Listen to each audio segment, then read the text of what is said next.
Bonjour à tous et bienvenue pour ce troisième podcast de nos previews sur la saison NBA à venir en 2021-2022.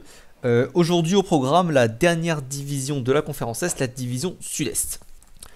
Sans trop tarder, tout de suite on va commencer avec une équipe dont on va je pense très brièvement parler parce que c'est vraiment pas la plus intéressante de la saison. C'est l'Orlando Magic qui a fini dernier de sa division l'an passé. 14e de conférence en global avec un bilan de 21 victoires et 51 défaites. Quelques petits changements cet été avec Steve Clifford qui a été remplacé en tant que coach par Jamal Mosley, je ne sais pas, qui était assistant défensif de Dallas auparavant. On a Mo Wagner qui a prolongé et son frère Franz Wagner qui a été drafté par la franchise en pick 8 et Jalen Suggs drafté en 5. Voilà, donc on va être d'accord, tout le monde est d'accord pour dire que le Magic ça tank, le Magic ça vise le first pick.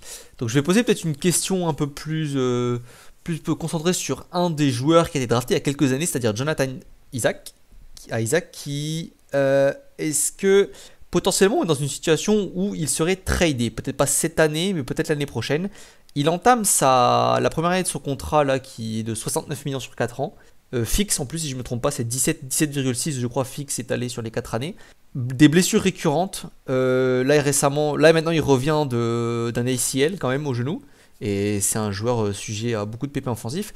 Est-ce que le Magic serait potentiellement trop tôt dans son rebuild pour pouvoir compter sur lui à l'avenir et ce sera une pièce qui pourrait être tradée cette année ou l'année prochaine par exemple? Qu'est-ce que vous en pensez? Bah, je pense pas que ce soit le cas parce que c'est quand même toujours un joueur relativement jeune et surtout il te gêne pas pour tanker parce que c'est un joueur qui ne fera pas gagner des matchs seul. C'est un très bon apport dans un collectif capable, mais seul il ne portera pas une attaque, il mettra pas 25 points tous les soirs donc je pense qu'ils peuvent le garder. Ouais, je rejoins. Vas-y, Réa. Non, vas-y. J'allais juste dire que je rejoins Pop là-dessus. Il est arrivé très brut, il est encore très brut. C'est pas gênant de le garder. Il va pas se mettre à tourner à 20 points dès la saison prochaine, par exemple. Là, oui, ce serait gênant et de toute façon, il y aurait tellement de monde qui le voudrait que a tout intérêt à le vendre. Après, j'ai envie de dire, hein, vu le désert qu'il y a à Orlando, même s'ils mettaient 20 points par match, c'est pas ça qui les ferait perdre. Qui les empêcherait de perdre. Disons que si je pose peut-être cette question, c'est parce qu'Orlando, si jamais par exemple Jalen Suggs est trop brut, si Franz Wagner est trop brut aussi, ils peuvent être très bien dans une situation où ils se disent Jonathan Isaac, il se blesse trop, venez, on maximise sa value cette année ou peut-être l'an prochain. Et hop, on le largue pour peut-être un choix de pick l'été prochain, par exemple au moment de la draft ou dans ce genre de situation. Même si je suis d'accord sur le papier que c'est un très bon joueur de complément et pas un joueur qui te fera a priori gagner des matchs. Mais voilà, on sait pas, il y a des franchises qui peuvent prendre ce genre de décision. Est-ce que Orlando pourrait peut-être le faire? Moi je suis. Ouais, Ouais, vas-y. je pense que sa valeur justement elle est pas au max là en sortant d'un ACL et que c'est vraiment pas le bon moment dans le cas où tu veux le vendre pour le vendre parce que concrètement personne t'offrira vraiment quelque chose de vraiment intéressant pour un joueur assez injury prone qui sort d'une blessure dont peu de joueurs se remettent euh, de manière optimale. Et imaginons on a à la fin de l'année, plutôt pardon Pop, on a la fin de l'année, Isaac il a joué on va dire 70 matchs, ce qui est bien. Il a fait un peu une saison dans ses standards d'il y a 2 ans maintenant, donc une toute petite dizaine de points, 5-6 rebonds et un très bon apport défensif. Qu'est-ce que fait le Magic? Il le garde quand même? Ou si des offres sont tentantes, par exemple un pick 5, un pick 6, on ne sait jamais, ça dépend qui est Eric. Est-ce que c'est une offre assez intéressante qui mérite d'être réfléchie? Ou alors non, Isaac, trop important dans notre système, on s'en bat les reins, on garde. Ah ben un Le truc, pick 5 ou 6 déjà sur la réflexion en effet. le truc, c'est qu'il y a assez peu de chances que ce soit un pick 5 ou 6 qu'on leur offre. Parce qu'un pick 5 ou 6, quel intérêt d'aller chercher un Isaac quand tu pourras avoir un mec plus jeune et moins cher? Après, c'est situationnel, ça dépend de la franchise qui tomberait dans ce range 6-10, 5-10. Potentiellement une franchise, je sais pas, on en parlera juste après, mais je sais pas, Charlotte par exemple, ils font pas une super saison, ils ont besoin de passer un palier supérieur. Putain, bon, le Pick 6, Pick 7, on en a rien à péter, nous on veut monter. paf, on va chercher un bon joueur. Je sais pas, j'explore un peu les solutions. On va se mentir, là, le Magic, je gratte un peu pour faire un truc peut-être un peu intéressant, parce que c'est Orlando, quoi. Il tank, on verra ce qui va se passer. Je vais pas vous demander qu'est-ce que vous pensez de Jalen Suggs. Je pense qu'on connaît pas trop quand même encore. Euh, Ouais, tu entends que sur ce point-là, tout le monde a dit qu'ils étaient très. Que le Magic pouvait être très heureux de l'avoir récupéré. Bah, ils ont un problème à la main quand même depuis tellement longtemps que concrètement, si ça peut être leur réponse à la main, c'est pas plus mal en tant que titulaire, parce que Cole Anthony, c'est pas un titulaire à la main, et Markel Fultz, je pense que c'est un projet qu'il va falloir abandonner quand son contrat se termine là l'année prochaine ou dans 2 ans, je me souviens plus. Disons que il est plus injury prone, Markel Fultz, il est Derrick Rose prone, quoi. C'est méchant, Derrick Rose était bon quand même. Ouais, c'est ça. Ah, j'ai parlé que sur les blessures, moi. Non Parle mais pas du niveau. Côté blessure, ça va. Hein. Son épaule pendant je sais pas combien de temps. Il s'est fait le genou. Il a eu au début, après c'est le truc avec son épaule, c'est je sais plus, je crois que ça s'appelle un yips. c'est un yips, C'est une ouais. sorte de réflexe nerveux et entre guillemets c'est incurable. Donc bah ça, ça va le suivre toute sa carrière et puis sa carrière est déjà foutue à cause de ça. Oui, puis c'est vrai qu'il s'est flingué cette année-là avec Orlando, il a pas beaucoup joué. C'est tellement une équipe dont on parle pas que ça m'était complètement sorti de la tête qu'il s'était flingué le genou cette année, Markel Fultz. Euh, C'est même pas c'est pas une rupture carrément, plus qu'il a eu. Rupture de Si, ligament. si, Et si, pas si, c'est à un quel point ACL, c'était grave. normalement. Ouais, ouais, en fait, il a C'est eu grave que ça? Ouais, c'est ACL, hein, ouais, c'est bien ce qui me semblait. Oui, oui, non, mais c'est vraiment flingué le genou, c'est ACL. Ah, Ouais, je crois qu'ils avaient profité. Enfin, j'ai vu qu'il avait pas beaucoup joué, mais je me suis dit, ouais, Magic est en train de tanker. Ah non, Quand t'as 10 jours, tu prends 3 mois d'arrêt. Non, non, Ok. c'est ACL carrément. Tu vois, j'avais complètement zappé que c'était si sérieux que ça, sa blessure. Bon, écoute, de toute façon, on verra bien, hein. Le Magic, c'est pas la franchise ce que je vais le plus regarder l'an prochain, clairement. Et bonne chance à eux pour développer Wagner, Suggs et compagnie. Sympa d'ailleurs de voir deux frères dans la même franchise. Euh, Franchise suivante, les Charlotte Hornets, qui ont terminé à la 4ème position dans leur division l'an dernier. 33 victoires, 39 défaites, 10ème de conférence et battu dès le premier tour du play-in par les Pacers. Pas quelques mouvements quand même à Charlotte cet été, donc Rozier qui avait prolongé, Book Knight 11e choix de la draft, Kelly Oubre, Mason Plumlee pour compenser les départs de Zeller, Monk et Devontae Graham. D'ailleurs, ils ont fait un braquage avec Graham. Ils Il- récupèrent le TDD des Pélicans. Ou enfin, c'est les Pélicans. Donc, je suis étonné. Oui, bah tu sais, les Pélicans ils étaient désespérés. Voilà, Donc, c'est. ils en ont profité, bien joué à eux concrètement pour un joueur qui rentrait plus trop dans leur plan au bout d'un moment, Devontae Graham. Bah, écoute, je vais me permettre de donner mon avis tout de suite là-dessus. Pour moi, ils sont renforcés un petit peu, mais sans que ce soit non plus un réel saut qualitatif. Par contre, le saut qualitatif, pour moi, je les vois le faire l'an prochain avec un très bon jeune grâce au TDD des Peds. Bah, ça rejoint un peu ma question que j'allais vous poser parce que dans les faits, je pense que le roster de Charlotte commence à être quand même bien construit avec la Melo Ball qui a prouvé dès sa première année que c'était une potentielle superstar et déjà un excellent joueur. Il y a un corps déjà assez important avec Bridges, Rosier, Hayward. Là, ils ont ramené Kelly Oubre.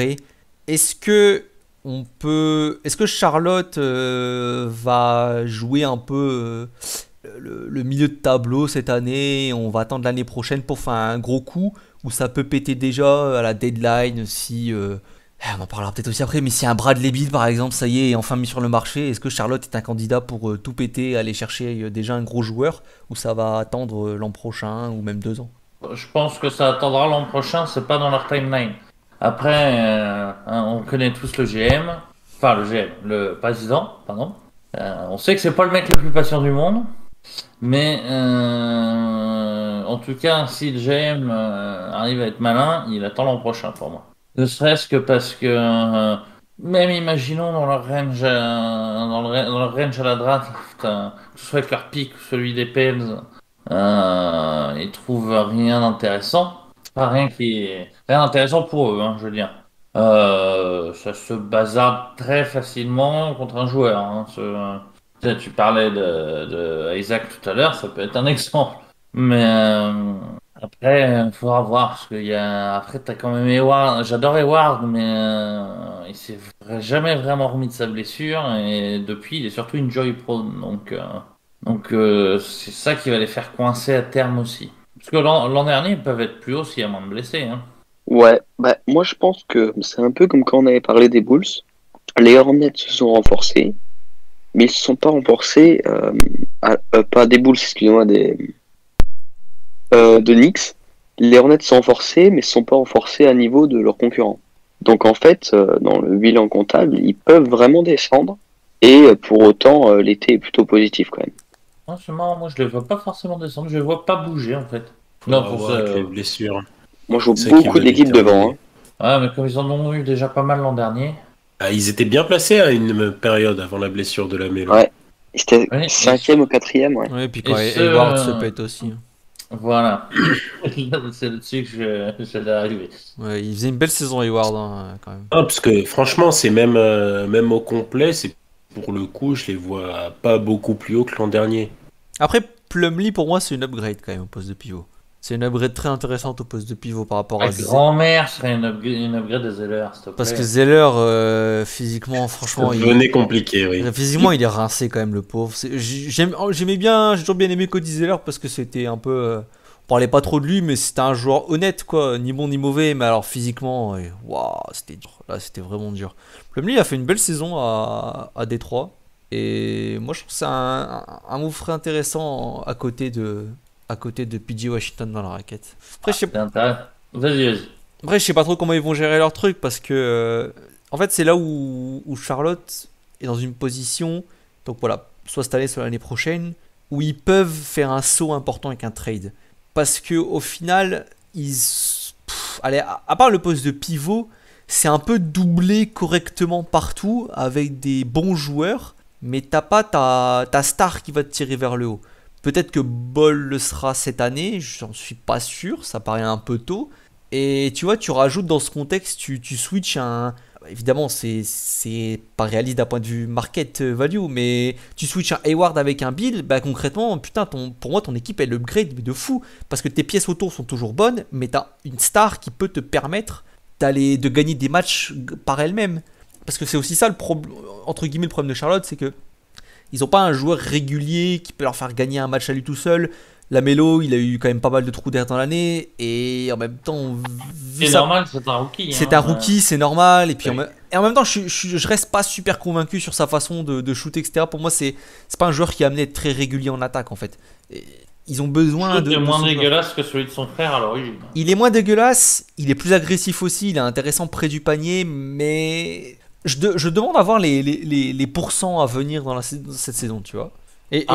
Ce sera jamais une machine, mais. C'est pour ça qu'ils ont besoin, je pense, de ce joueur offensif qui aime prendre la balle, qui aime shooter et qui aime bien le faire. Parce que Hayward, il a beau être un bon joueur offensif, il a toujours des beaux pourcents, il prend pas la balle. C'est pas un joueur qui prend la balle, c'est un joueur qui continuellement ne shoot pas dans les quatrièmes quart-temps. Moi, il me rendait fou. J'ai pas regardé Charlotte, franchement, il rend fou à pas jouer, à pas prendre un shoot du quatrième quart-temps. Il a été un peu plus comme ça avant, mais on parlait du Gibbs chez Fultz. Je pense qu'il a toujours peur quand il va à l'intérieur. Et je peux pas lui en vouloir, même. Il a toujours peur quand il doit aller dans la raquette au milieu des gros babards, là, d'y laisser sa guibole.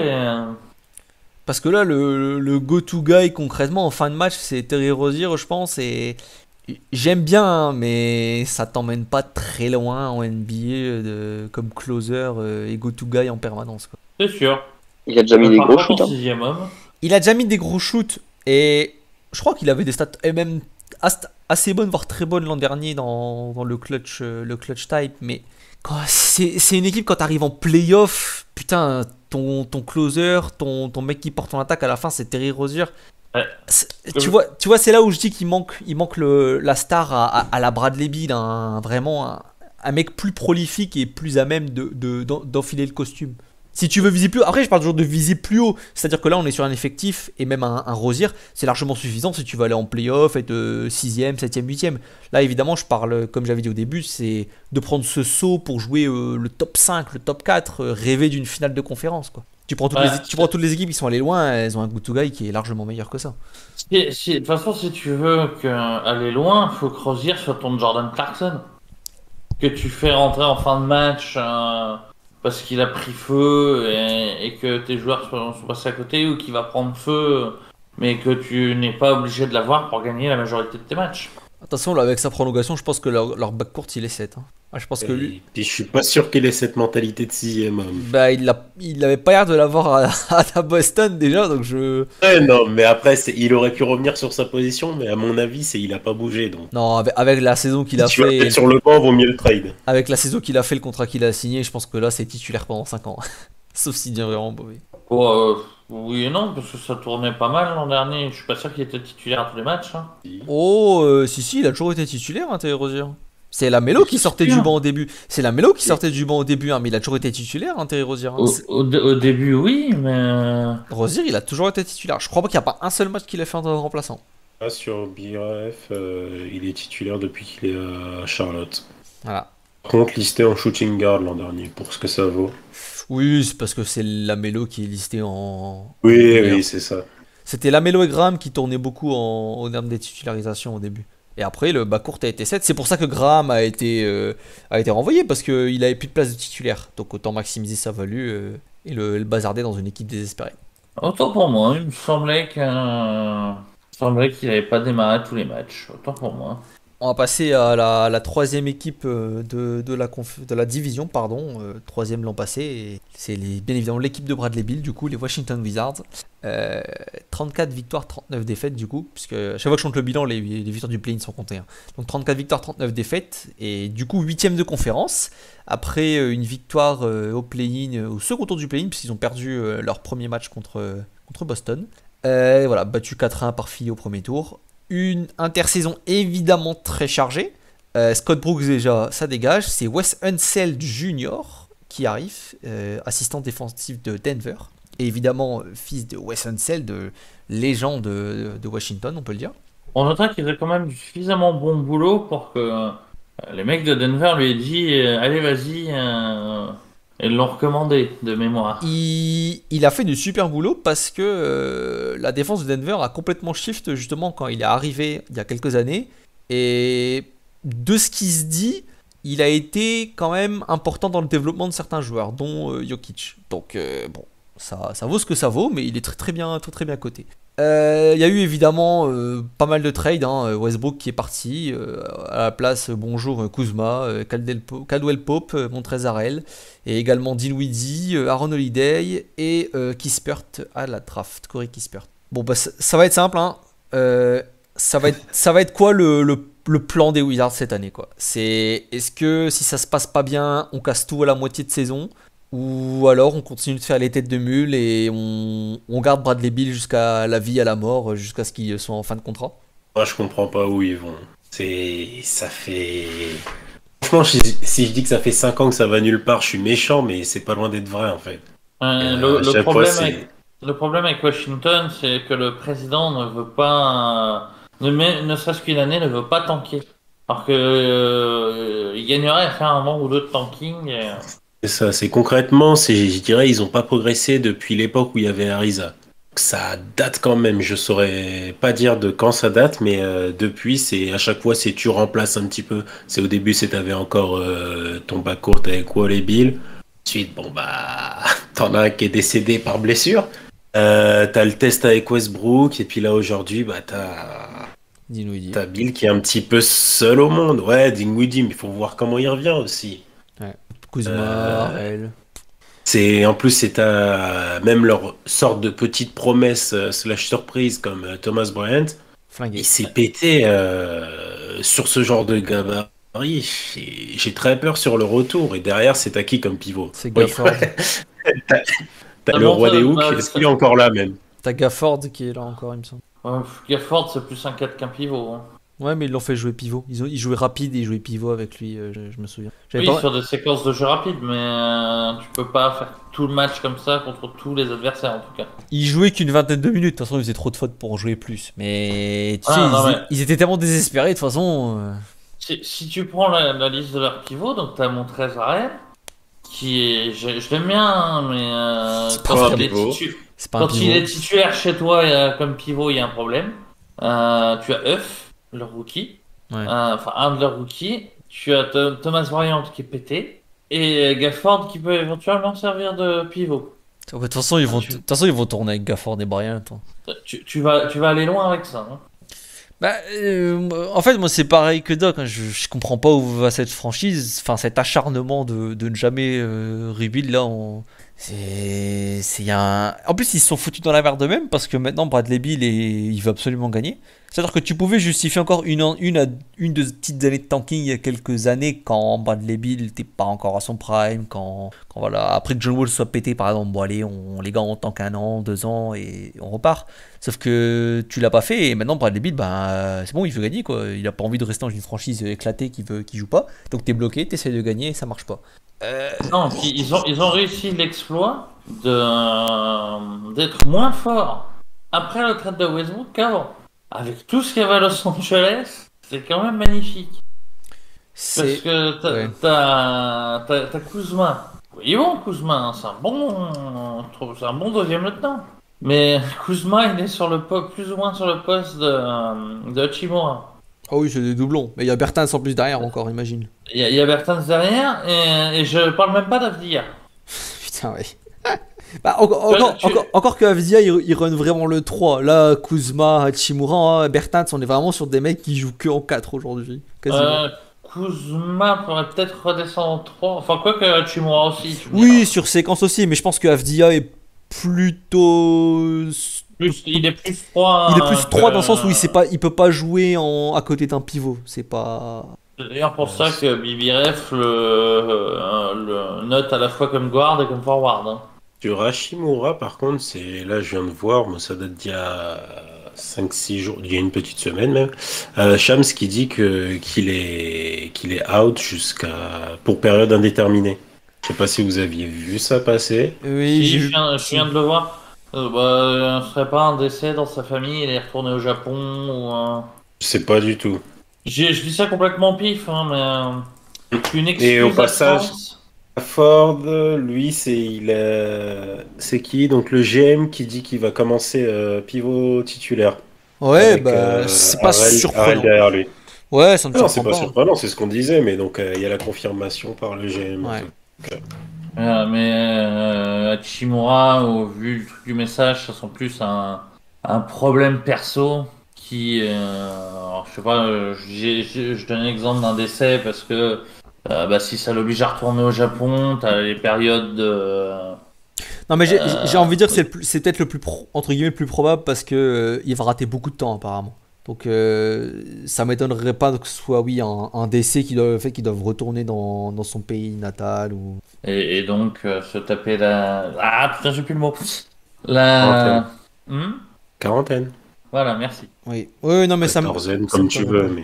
Enfin bon, on va pas spéculer sur. Mais en tout cas, il est absent au moins jusqu'à la fin du training camp.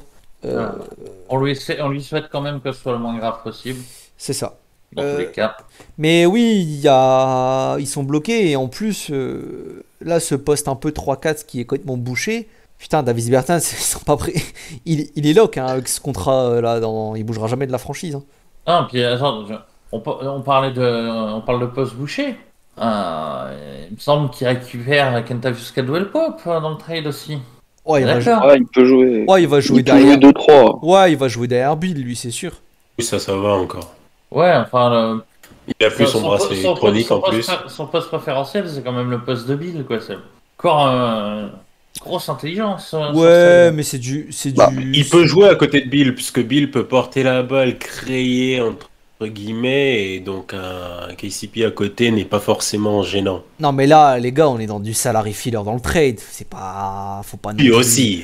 Pas chercher très loin, KCP. Dans le sens, c'est jouable aussi. Hein. Voilà, c'est jouable. Il va repartir aussi vite. Ouais, moi je pense qu'il repart très vite parce qu'à mon avis, Kispert, ils vont vouloir lui donner des minutes Et ça va être en 2-3, et pour les trouver, des minutes, elles vont être dures.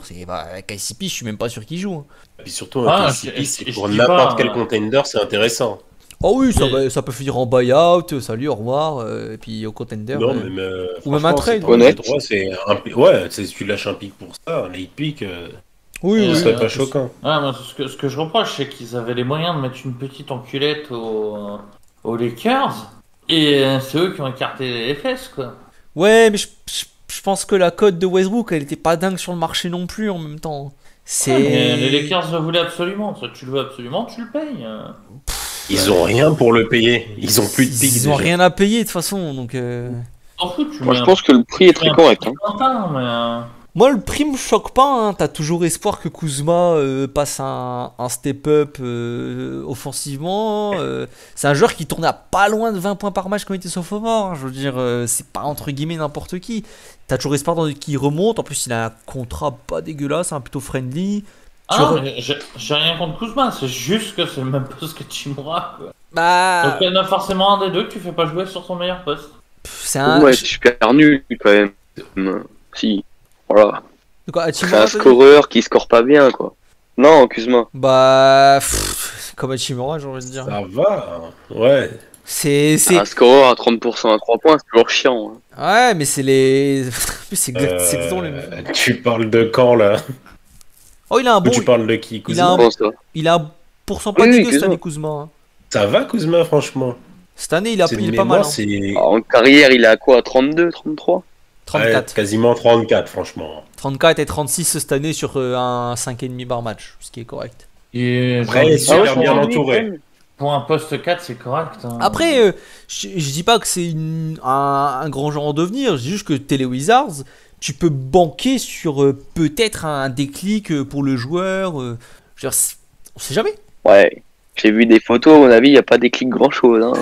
Je pense Il a pas. plus de masse graisseuse que mon grand-père. Je pense pas qu'il y ait du déclic non plus, mais bon, Westbrook, pour moi, je maintiens qu'il a pas une, il devait pas avoir une super cote cet été de toute façon. Ah, ça je dis pas, mais Ah, j'aurais ça, essayé j'en de doute tirer pas. au moins un tour de draft aux Lakers. Par contre, du coup, parce que Bradley Beal, c'est quand même très très très sûrement sa dernière année de contrat parce que c'est une player option qui arrive l'été suivant.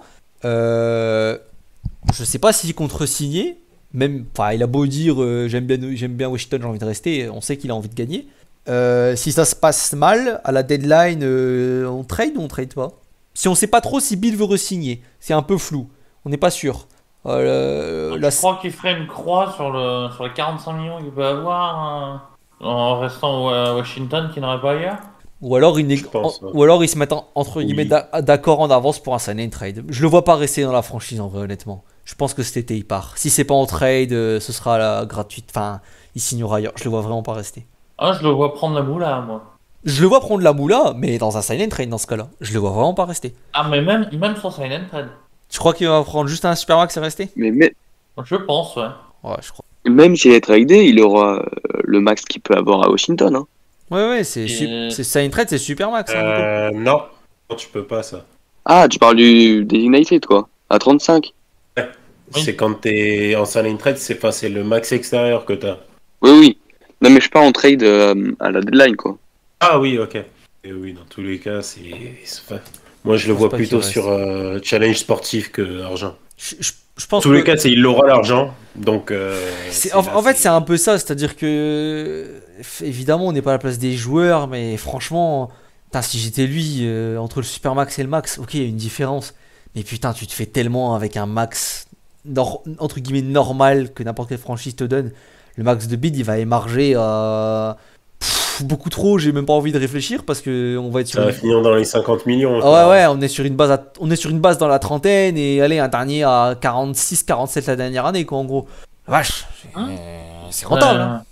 Il a C'est quand- pour ça que je te dis, je suis d'accord avec vous que l'idéal serait qu'il privilégie le challenge sportif.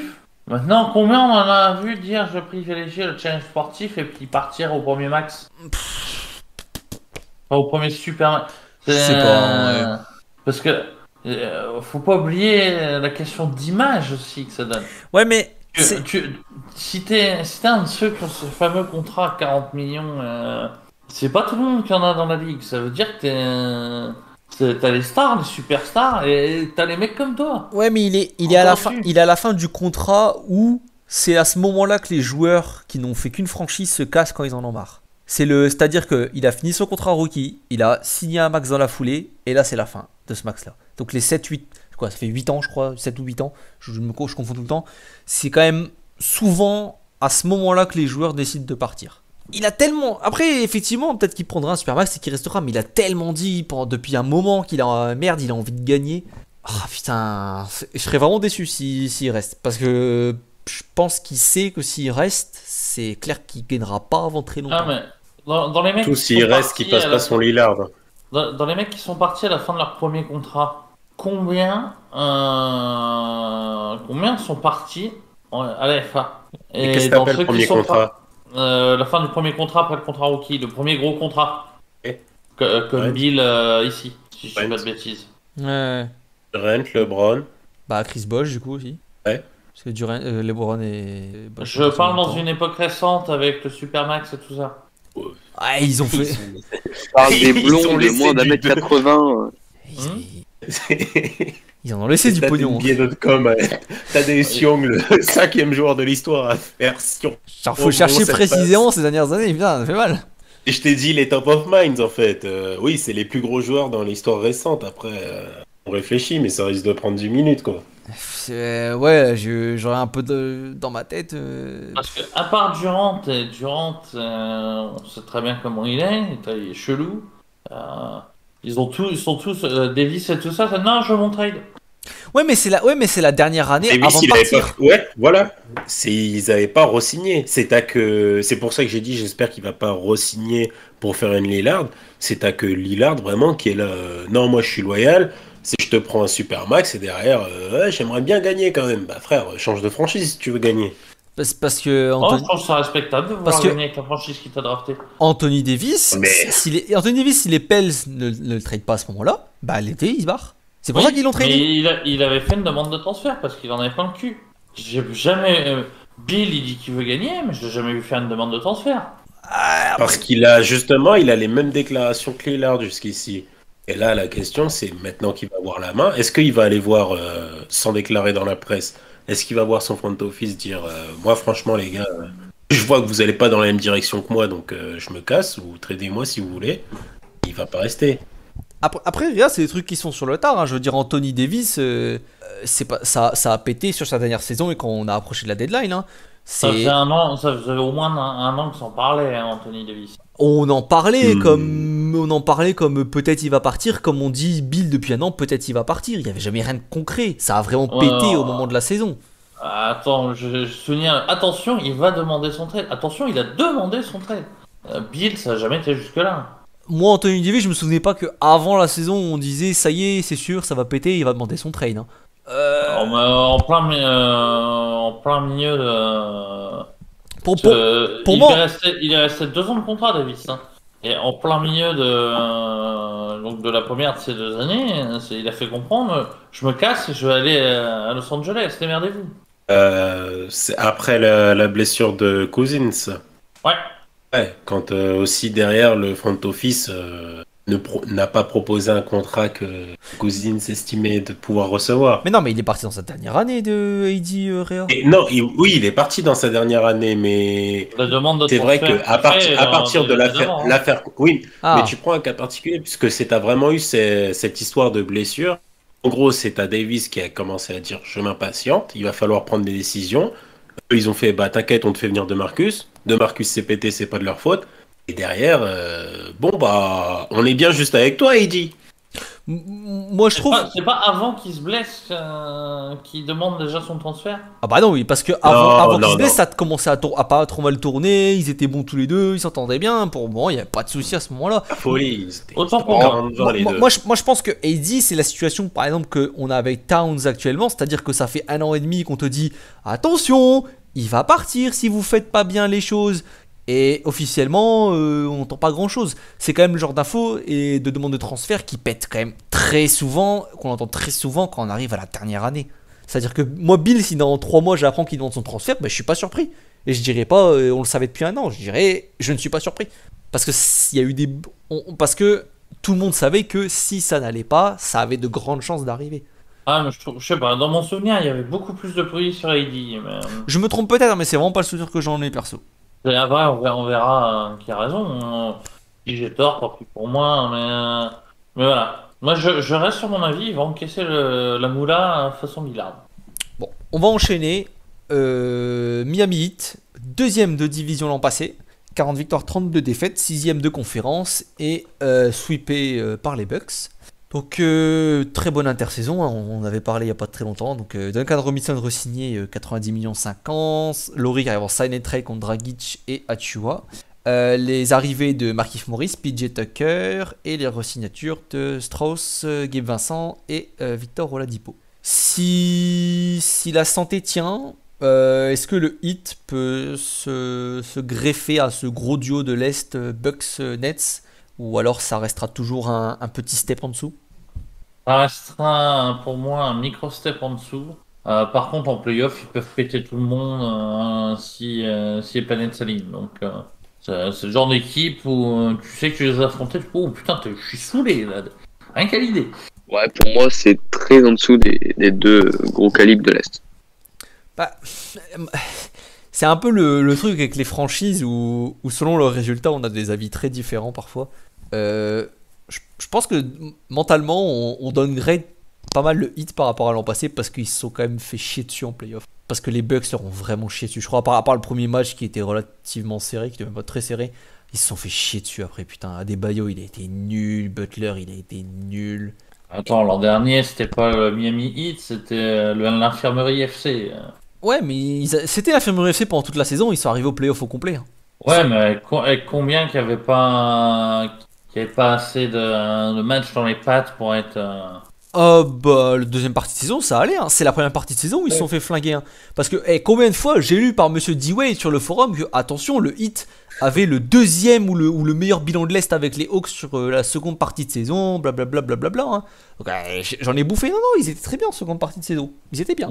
D-Way dit souvent des conneries. 4-11 depuis janvier. Ah, 34-11 tiens, il a exactement 34-11 depuis janvier. 34-11 depuis janvier, attention. Mais voilà, moi je pense que ça allait quand même globalement. C'est le début de saison quand ils perdent Butler et Adebayo, quand ils perdent quasiment tout le monde sur blessure. Il n'y a que Dragic, je crois, mais Dragic, de toute façon, ça fait un moment Dragic qu'il est un peu flingué physiquement. Mais je sais pas, j'ai vraiment l'impression qu'ils n'ont jamais été au complet l'an dernier. Je peux me tromper, hein.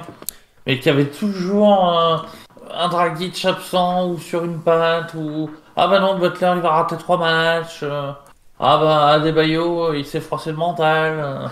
Après, le 8 a quand même fait une très bonne intersaison, donc ça peut les remonter légèrement dans peut-être les mettre en vrai troisième. Est-ce qu'on a, par exemple, est-ce qu'on a Bucks Nets? Ensuite, on va dire qu'on met Heat et peut-être une autre équipe, je sais pas, Celtics, ça dépendra des gens. Et ensuite, on a un autre tiers. Ou alors, on est vraiment, même actuellement, même si le Heat est en bonne santé, on reste quand même dans un Bucks Nets et genre tout le monde derrière de 3 à 8 quasiment, quoi. Genre de 3 à 6. Ah, je pense que ce sera quand même derrière, oui. Vraiment... Pas tant que ça, parce que ça va être régulier. Disons que grâce à leur recrue, ils vont surtout pouvoir moins s'appuyer sur leur star. Et donc, moins être crevé, moins risquer la blessure, moins. Tu vois ce que je veux dire? Ouais.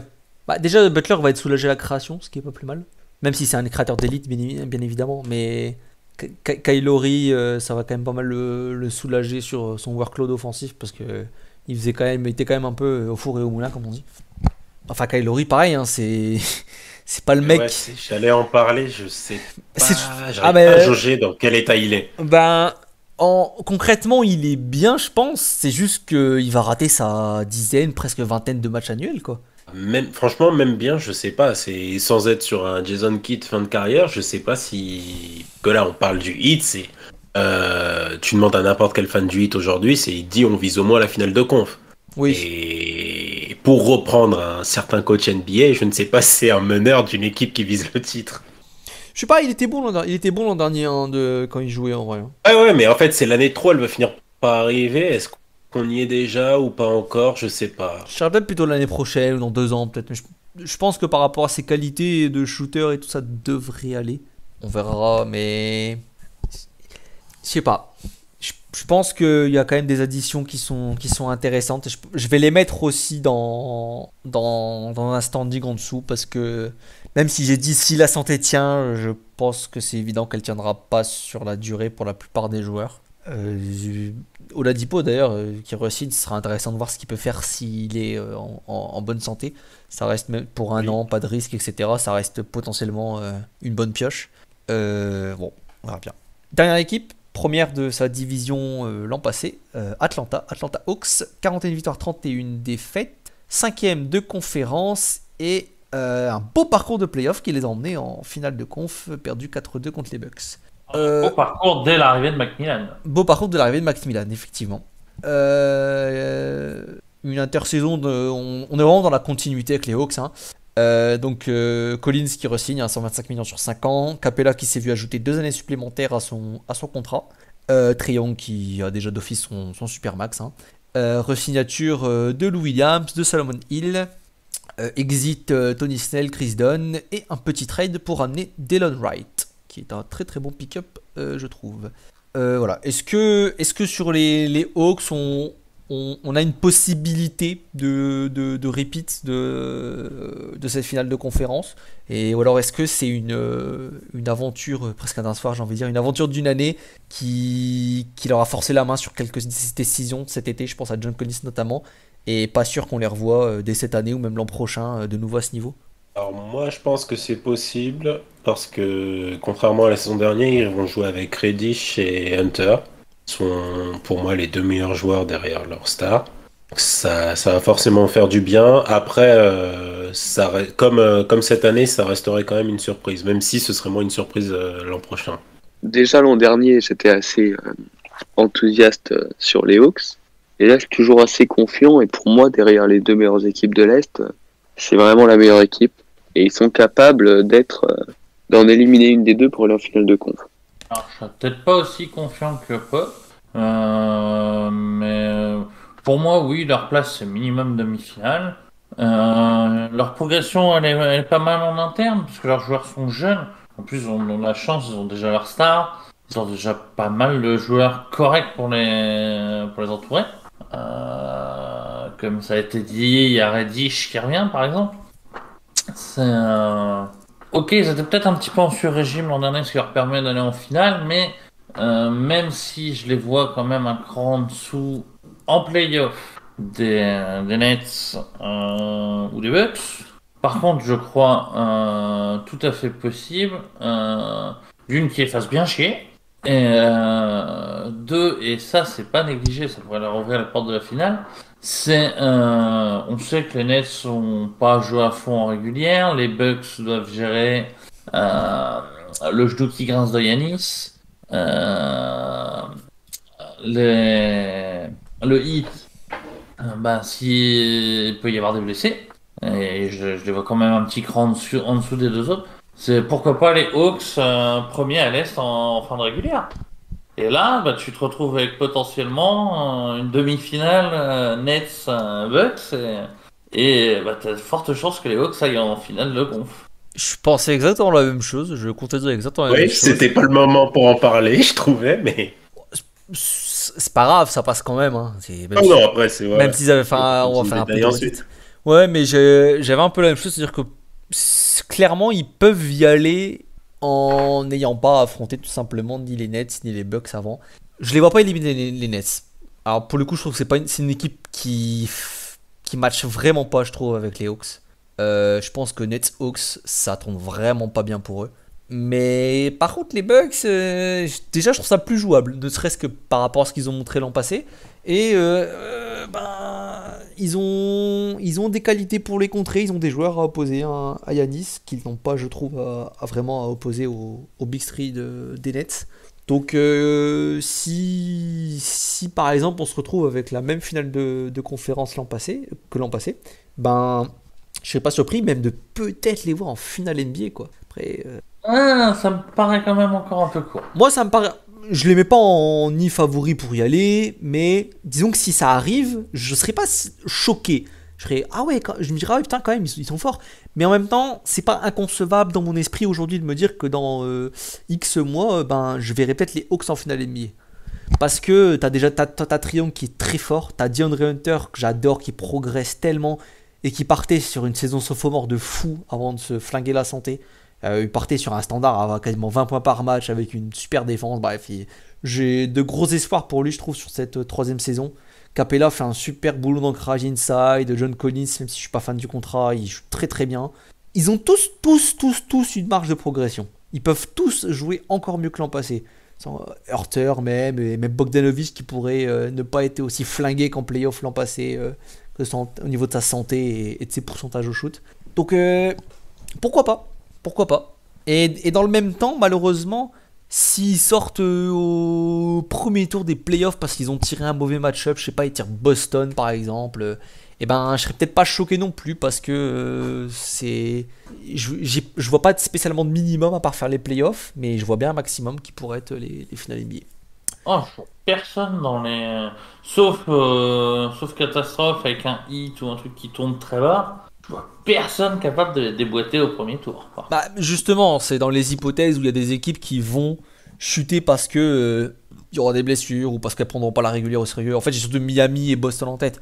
Je veux dire, toi t'as l'impression que t'as filé au play-in. Après, moi j'ai filé qui gratte dans 4 et 6. Donc si j'ai une configuration où j'ai Hawks, Nets, Bucks et Philly dans mon top 4, ça fait quand même forcément Heat ou Celtics 5-6. Et dans ce cas-là, ben, c'est des équipes qui pourraient déranger les Hawks, tu vois. Si les Hawks sont 4ème et qu'ils jouent le 5ème, 4-3-6, voilà. Ouais, je sais ce que tu veux dire. Ce genre de truc.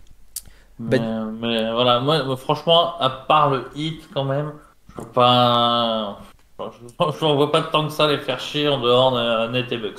Bah écoute, on va enchaîner, hein, puisqu'on parle un peu de probabilité, etc. Et on va parler prono. Donc, Doc, je t'en prie, ton petit top 5 de la division, là, le classement, qui fait quoi, qui va où? Du coup, ça on en a parlé un petit peu. Hawks premier de la division et de la conférence. Meilleur bilan de la ligue, je sais peut-être pas non plus. Et, enfin, ils ont la place avec Brooklyn qui est Brooklyn et les Bucks qui aussi vont être dans du load management. Donc il y a de la place pour eux, des jeunes qui ont faim et voilà. Après en playoff, ouais, ça peut coincer. Ouais, c'est comme tu disais, ça peut coincer facilement, comme aller très loin. Ensuite, on a le Heat. Playoff assez facilement, avantage du terrain, je sais pas. On doute pas au play-in, donc dans les 6 quoi. Et puis ensuite là, donc les Hornets, play-in a priori. Une surprise. Puis enfin, je sais pas lequel des deux mettre en premier. Ça dépend de si les Wizards décident de casser ou pas. Mais donc là, dans l'état actuel, c'est on va dire Wizards. Soit un des derniers spots du play-in, soit pas du tout dedans. Et puis Orlando qui va se battre avec je sais pas quelles équipes pour le pire bilan de la ligue. Détroit et Toronto. Notamment. Toronto sera au-dessus quand même. Toronto, non, ça gagne trop. Mais ouais, Détroit. Voilà. Détroit et OKC à l'ouest. Houston aussi. Vas-y, Pop, ton classement. Alors les Hawks aussi. Bon, moi par contre, pas premier de la conférence. Hein, parce que je vois les Nets pas lâcher grand-chose, même en cas de blessure. Je les vois vraiment au-dessus de la concurrence. Donc, Ensuite, tu risques d'avoir Irving qui va manquer un paquet de matchs hein, aussi. ouais, bah il y en a manqué l'an dernier. Durant en a manqué l'an dernier. Pourtant, ils ont fini bien haut. Ensuite, en 2, le 8. Ils font pas le play-in non plus chez moi. Et ils ont l'avantage du terrain, ils sont 4ème. Les Hornets, qui eux par contre font le play-in, mais c'est ric-rac. Et ensuite, bah, les deux cancres, avec Orlando en dernier, et les Wizards un peu dans le ventre mou en fait, toujours. 11ème, 12ème, un pick 10, un ou deux contrats de merde, et puis voilà. Hein. Ok. Réa, ton tour. Hawks, premier de conférence. Heat, 4ème. Ce qui me fait donc mettre Chicago en 5ème, puisque je disais 4-5 quand on a fait Chicago. Ouais. Les Hornets, je vais parier dessus. S'il n'y a pas beaucoup de blessures, je vais bien prendre le spot 6. Ok. Wizards 12-13, Orlando 14-15. Ok. Bon, sans surprise, j'ai un même top 5 hein, dans le même ordre. Les Hawks, que je placerais bien deuxième de conférence, parce que je vois toujours les Bucks être premier perso. Je les vois trop chercher je vois pas les Bucks lâcher le l'avantage du terrain avec tous il va y avoir beaucoup de jeux de qui éviter cette année, je sens. Surtout avec les Nets qui peut-être ne seraient pas en train de jouer à fond la saison régulière. Ça risque d'être marrant. Ça risque d'être marrant à la fin de saison, je pense. Encore une fois, oublie pas qu'il y a Yanis a le genou qui grince, hein, et salement. Oui, mais j'ai confiance. Ok. Mais je vois bien Atlanta gratter top 2 et peut-être premier. Hein. Je pense que c'est clairement la configuration classique de l'équipe jeune morte de faim qui a rien à prouver et qui veut tout défoncer dès la saison régulière. Je pense qu'on est à peu près tous d'accord là-dessus de toute façon. Le Heat, pareil, dans un range 4-5e. Je sais pas trop exactement, 4-5e. Je pense 5e parce que peut-être des 5e parce que les blessures vont être chiantes, je pense. Donc je les vois moins réguliers. 5e. Les Hornets, je les mets aussi dans le play-in et je pense que ça va être 9-10e. J'arrive pas à me convaincre de les mettre au-dessus. C'est ce que disait Pop, c'est ça a beau progresser. Ben, tout le monde, dans un sens, a probablement progressé et je vois pas trop ce qui a changé par rapport à des équipes qui étaient devant eux l'an dernier. Les Wizards, classiques, hein, 12e, 13e, franchement, je les sentirais bien dans mes petits caves de cette année. Et Magic, je suis chaud pour dire que ça va être le plus gros cancre de la NBA cette année. Entre les pépins physiques de certains et en fait la nullité concrètement du roster au global, hein, qui est trop jeune et trop mauvais. Pire bilan de la ligue, genre 16-17 victoires, ça me choquerait pas. Voilà, donc c'était tout pour... Tu voulais rajouter quelque chose ?